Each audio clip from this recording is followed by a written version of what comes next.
네, 이 갈라디아서 5장 사실 1절부터 12절까지는 두 개의 종교에 대해서 이 얘기를 하고 있어요. 하나는 율법 종교, 또 하나는 복음의 종교. 사실은 기독교는 다른 종교하고 전혀 달라요. 그래서 쭉 보면 기독교는 종교라는 부류에 넣으면 안 된다는 생각도 하고 있어요.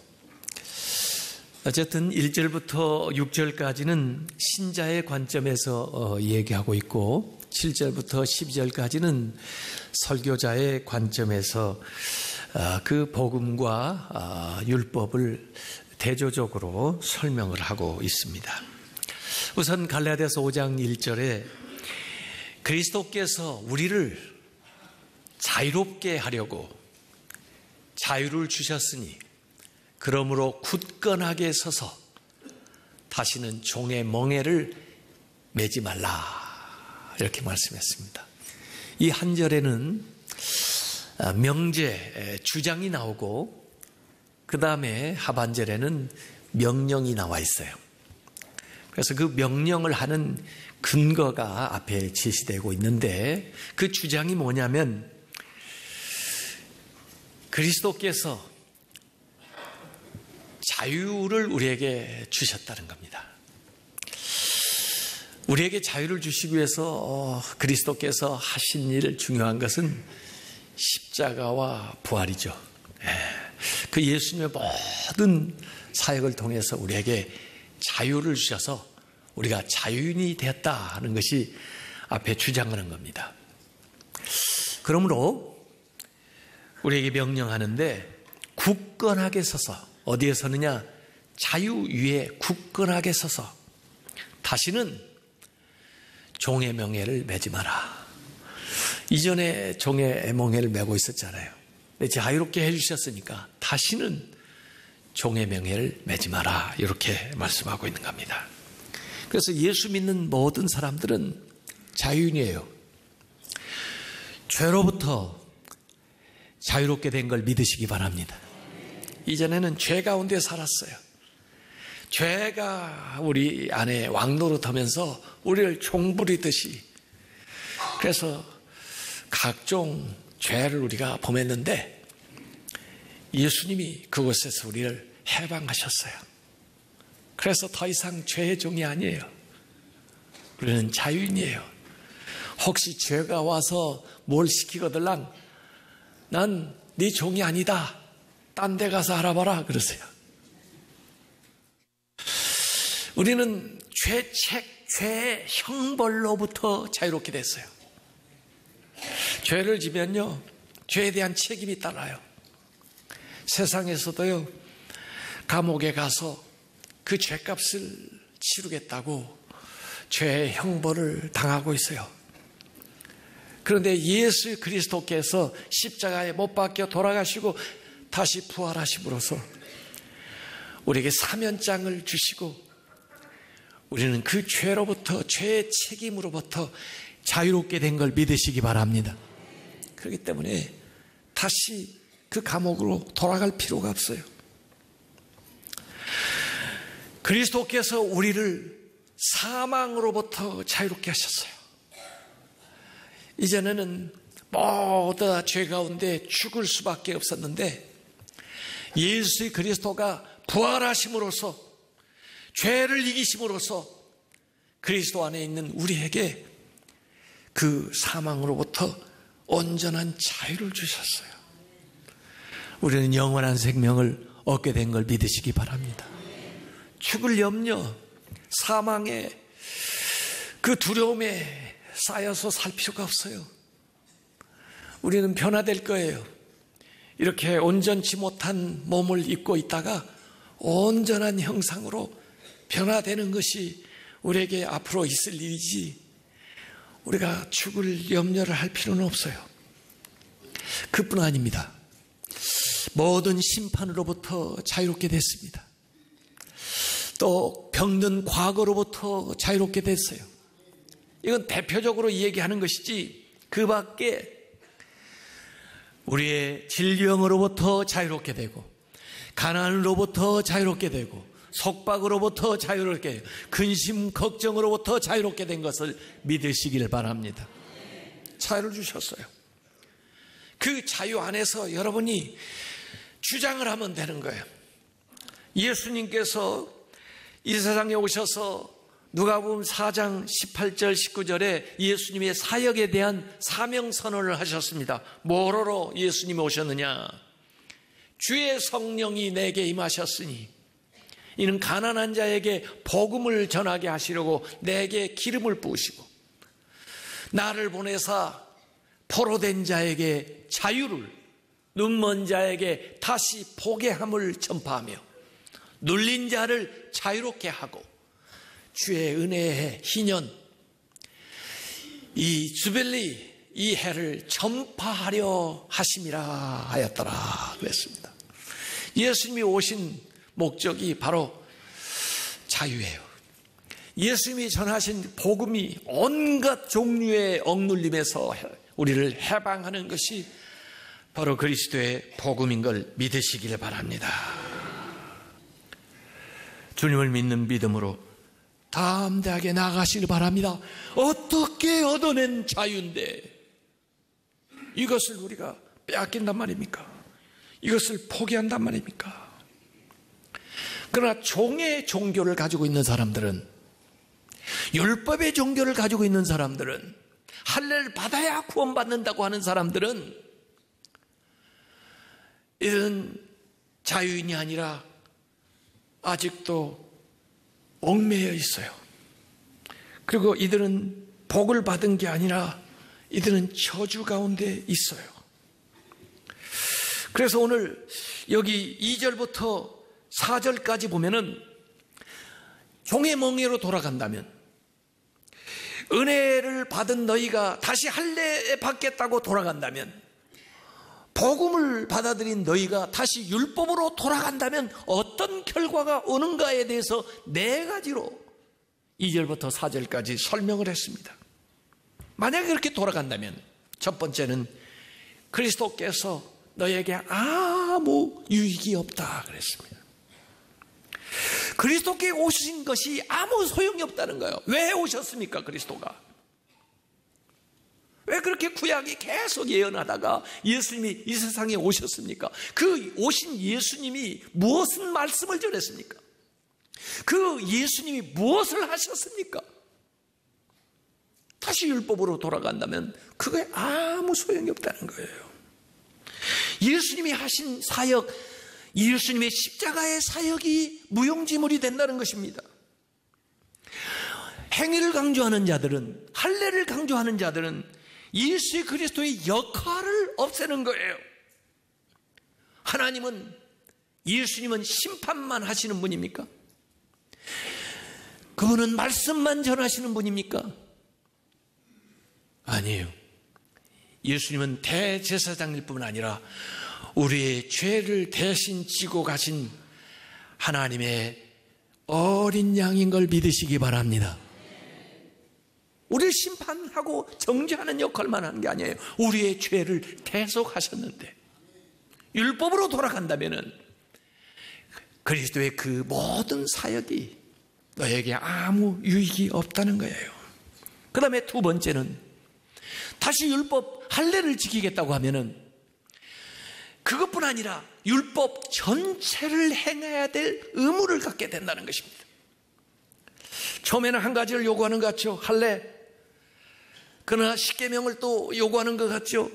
또 더 나아가서 613개의 규정을 이 얘기를 하는데 음식 규정, 정결 규정, 모든 제사 규정들, 절기에 대한 모든 것들이 다 부과된다는 거예요.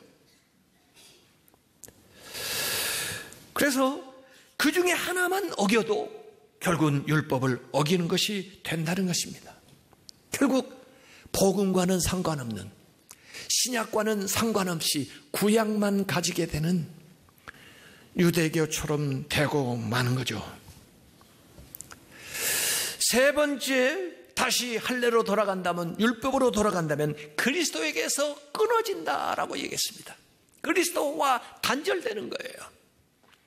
그리스도를 영접함으로 내가 그리스도의 사람이 되었고 그리스도가 내 안에, 내가 그리스도 안에 살게 되었는데 다시 율법으로 돌아간다면 그리스도와 단절된다. 그리스도 없는 신앙생활, 그리스도 안에 있는 모든 귀한 하나님의 은사와 그리스도 안에 있는 십자가와 부활, 그와 내가 상관없는 인간이 된다는 거예요. 네 번째는 은혜에서 떨어진다. 은혜의 영역에서 벗어나게 되는 겁니다. 은혜의 영역에서 벗어나면 죄와 정죄와 심판의 영역으로 떨어지는 거예요. 하나님의 은혜와 긍휼에서 벗어나게 되면은 하나님의 진노와 심판만이 그에게 기다리고 있습니다. 그는 파산한 인간이고 그는 다시 종으로 전락한 인생이 되는 거죠. 하나님의 은혜가 우리를 하나님 앞에 세우게 되는 건데 자기의 공로를 의지하고 나아가는 사람은 하나님 앞에 설 수가 없는 겁니다. 모든 종교의 타락은 공덕주의에 있습니다. 잘 나가다가요, 더 잘 믿는다는 것이 자기의 공덕을 추구하는 쪽으로 나가요. 그러면요, 처음 될 자가 나중됩니다. 마태복음 20장에 얘기했어요. 은혜로 시작했다가 공로로 나아가는 사람들.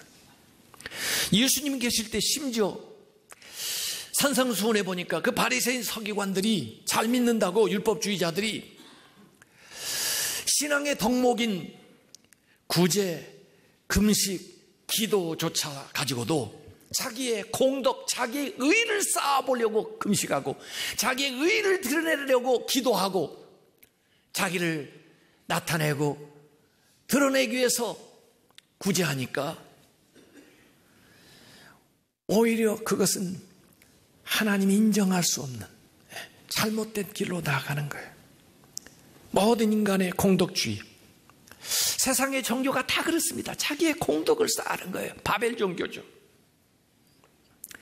심지어 종교개혁 이전의 캐톨릭 교회도 공덕을 쌓는 겁니다. 공덕을 빌리는 것입니다. 그걸 통해서 그것이 우리를 하나님 앞에 세울 수가 있습니까? 그렇기 때문에 종교개혁을 했던 거예요. 인간의 행위와 인간의 선행과 인간의 덕을 쌓아서 하나님께 이르는 게 아니라 하나님의 은혜로만, 그 은혜를 믿음으로만 구원을 받는다는 것이 종교개혁의 메시지입니다. 교회사 속에서 수도 없이 많은 세상의 종교로 전락하려고 하는 시도들이 교회 안에도 여러 차례 있었어요. 교회사의 4세기에 보면 펠라기우스 논쟁이 있었는데, 이 펠라기우스라는 사람과 어거스틴이 논쟁을 하는 거예요. 펠라기우스는 선행, 행위를 통해서 구원을 받는다고 그러고, 어거스틴은 믿음으로 은혜를 통해서 구원을 받는다는 거예요. 교회에서는 결국 펠라기우스를 이단으로 정죄하면서 은혜를 통해서 믿음으로만 구원받는다는 것을 가르쳤는데도 불구하고, 그러나 시대를 지나면서 교인들은 이상하게, 세상은 이상하게, 교묘하게 사람들을 꼬여가지고 그 믿음이 아니라, 그 은혜가 아니라 인간의 선행으로 공덕을 쌓아 구원받는다는 것을 사람들에게 가르치고 있어요. 마음은 그렇지가 않은데 세상이 그렇게 우리를 이끌어 나가고 있어요.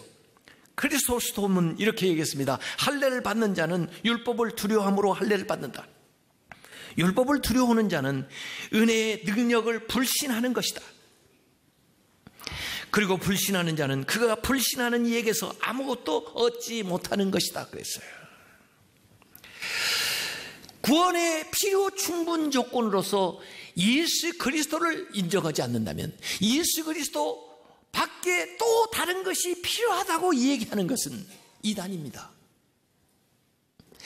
구원의 필요 충분 조건으로서 은혜를 말하지 않고 은혜 외에 그 밖에 다른 것들이 더 필요하다고 가르치는 것은 이단입니다.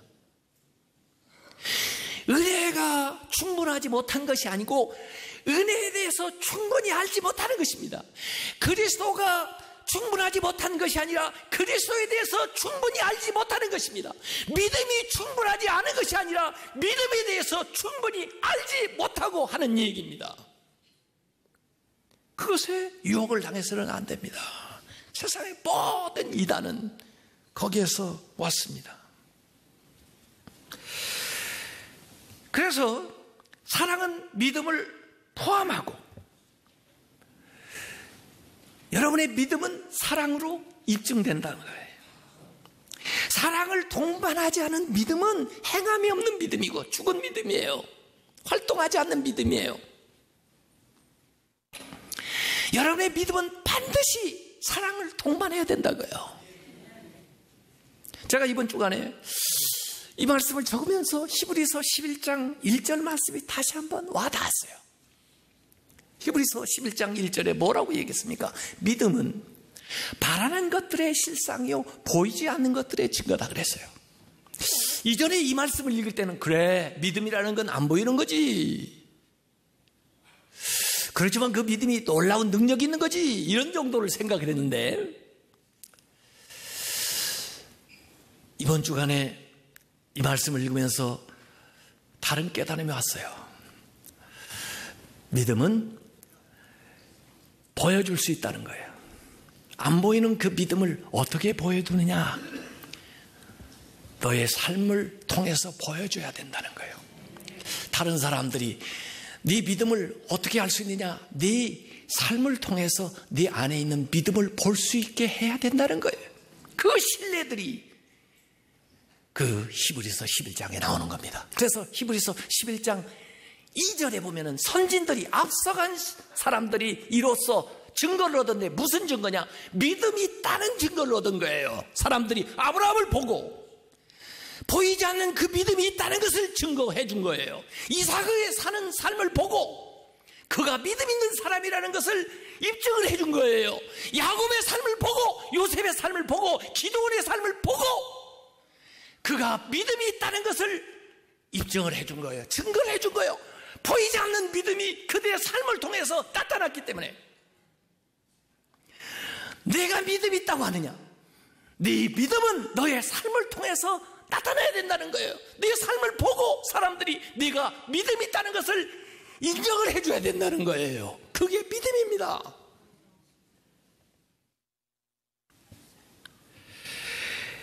당신의 삶이 하나님 나라를 반영을 해야 되고 당신의 삶이 그 믿음을 반영해야 된다는 것입니다. 그런데 종종 우리의 삶은 무엇을 반영하고 있습니까? 세상을 반영합니다. 물질주의를 반영합니다. 안 믿는 사람과 다를 바 없는 것들을 보여주고 살아가고 있어요.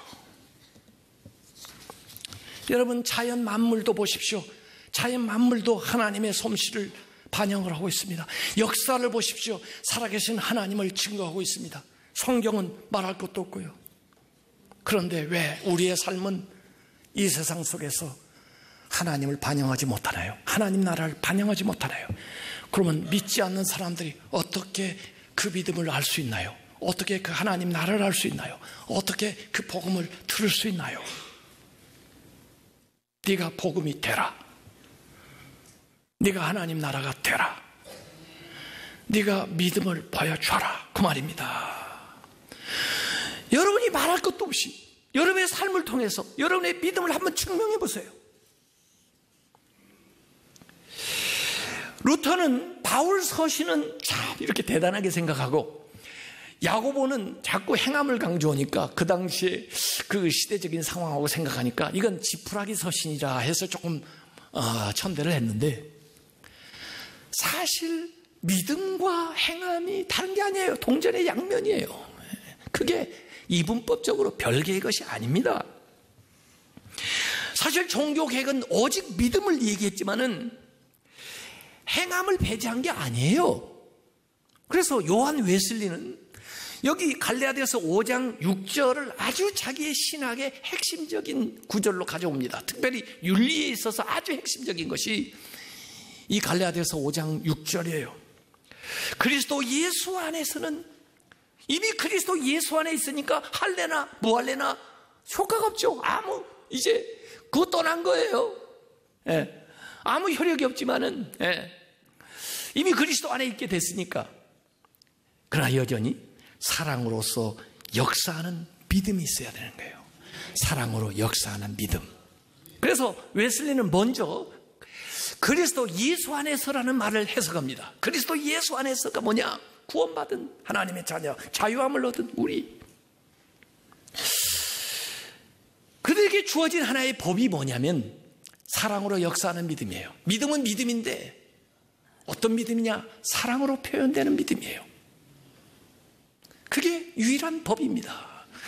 마치 이스라엘이 애굽에서 종로로다가 해방되어 나왔을 때 하나님께서 십계명을 주시는데, 십계명을 줄 때 출애굽기 20장에 하나님이 법을 줄 때마다 항상 먼저 전제되어 있는 게 있어요. 나는 너희를 종되었던 애굽 땅에서 구출해낸 여호와다. 너희들은 구원받았다는 거예요. 구원받은 사람이 그럼 어떻게 살아야 되냐? 10계명 주는 거예요. 이 10계명을 지켜서 구원받는 게 아니에요. 구원을 받았기 때문에 이렇게 살아야 되는 거예요. 우리가 선행을 해서 구원받는 게 아니에요. 구원을 받았기 때문에 이렇게 살아야 되는 거예요. 그게 뭐냐? 바울은 한 가지로 사랑으로 역사하는 믿음. 너희의 믿음은 사랑으로 표현되어야 된다는 거예요. 여러분의 믿음을 못 보여주죠. 그게 뿌리이기 때문에 그래요. 그런데 여러분이 그 열매를 보여줌으로써 여러분의 뿌리가 건강하다는 걸 입증을 해야 돼요. 그게 우리의 신앙생활이고 우리의 사회의 삶이에요. 왜 믿는 사람들이 믿는다는데 살지를 않아가지고 사람들에게 그렇게 손가락질을 당합니까? 그게 진짜 건강한 믿음입니까? 죽은 믿음입니까? 그게 정말 사랑으로 역사하는 믿음입니까? 그게 못 되니까 문제잖아요. 행위가 다른 게 아니에요. 보이지 않는 믿음이 밖으로 드러나 표현된 것이에요. 이것은 연속적인 것이지 별개의 것이 아닙니다. 그래서 웨슬리는 사랑으로 역사하는 믿음을 내면에는 내적으로 성결, 밖으로 외적인 사회적 성결 이렇게 표현되어 나오는 거예요. 그래서 십계명에도 하나님 사랑, 이웃 사랑 있는 것처럼 내적인 성결은 내 안에서 사랑으로 역사하는 믿음이고 내 안에서 밖으로 사회적인 성결은 밖으로 표현되는 사랑으로 역사하는 믿음이에요. 그 사랑으로 충만한 상태가 성결이에요. 사실은 그것은 성령으로 충만한 것이에요. 그래서 앞에 5절에 있는 성령으로 하고 6절에 있는 사랑으로가 별개가 아니에요. 사실은요. 사랑으로 충만한 게 성령 충만한 거예요. 성령은 사랑의 열매를 맺는 거예요. 그래서 지금 믿음을 강조하고 은혜를 강조하니까 그러면 이제는 율법도 안 지키고 할례를 안 받아도 되니까 그냥 자유인이 됐으니까 아무렇게나 살아도 된다? 아니라 성령으로 살아야 된다. 사랑으로 살아야 된다는 거예요. 그것이 믿음이라는 겁니다. 그게 어렵습니다. 쉽고도 어려운 거예요. 쉽고도 어려워요. 여러분, 제가 목회하는 목표가 거기에 있는 겁니다. 저는 누구를 강요하거나 누구에게 지시하거나 누구에게 법을 세워서 틀 안에 집어넣으려고 한 번도 생각해 본 적이 없습니다. 저도 그걸 싫어합니다. 자발적이어야 됩니다. 물론 기본적인 틀은 있어야 되겠죠. 기본적인 건 가르쳐 주십시오. 그러나 모두 다 하나님 앞에 신앙생활을 해야 됩니다. 하나님이 기준이 돼야 됩니다. 그리고 성령이 인도하시는 대로 해야 됩니다. 그리고 사랑을 따라 행해야 돼요. 제가 여러분의 믿음을 다 인정해 드릴 수도 없습니다. 알아드릴 수도 없습니다. 제가 알 수도 없습니다. 담임 목사라고 해서 교회의 중심이 될 필요도 없습니다. 하나님을 바라보세요. 그리고 성령이 여러분에게 감동하시는 대로 하세요. 그리고 사랑을 위해서 살아가세요. 구원받았기 때문에, 여러분이 자유롭기 때문에 그 말을 하는 거예요. 이건 세상에서 말하는 선행이나 무슨 세상에서 말하는 자선하고는 달라요. 그것은 자기 의의가 된다면 그것도 일종의 어떤 자기 종교인지 모르겠어요. 그러나 진짜 선행은 그리스도 예수 안에서 구원을 받아서 내가 자유롭게 됐는데 그 자유를 가지고 내 육체의 기회를 삼지 않고 오히려 스스로 자발적으로 사랑하면서 섬기면서 살아가는 거예요. 그게 믿음입니다. 그 믿음 생활을 여러분이 하라는 겁니다. 그건 성령이 이끌어 주시는 겁니다. 저는 옆에서 얘기할 뿐입니다. 여러분은 성령의 인도하심을 따라 나가야 되는 것입니다. 저도 그렇게 살아야 됩니다. 이제 사랑의 법이, 성령의 법이 우리의 삶을 통해서 드러나야 됩니다. 이게 각자에게 주어진 보이지 않는 기준입니다. 외면의 기준이 아니라 내면의 기준입니다. 육적인 것이 아니라 영적인 것입니다. 이것이 성령을 따라 사랑으로 행하는 믿음입니다. 그 믿음 생활을 통해서 하나님께 영광도 돌리고 이 세상에서 많은 사람들에게 믿음이 무엇인가를 증거하는 여러분들이 다 되시기를 주님의 이름으로 축원합니다.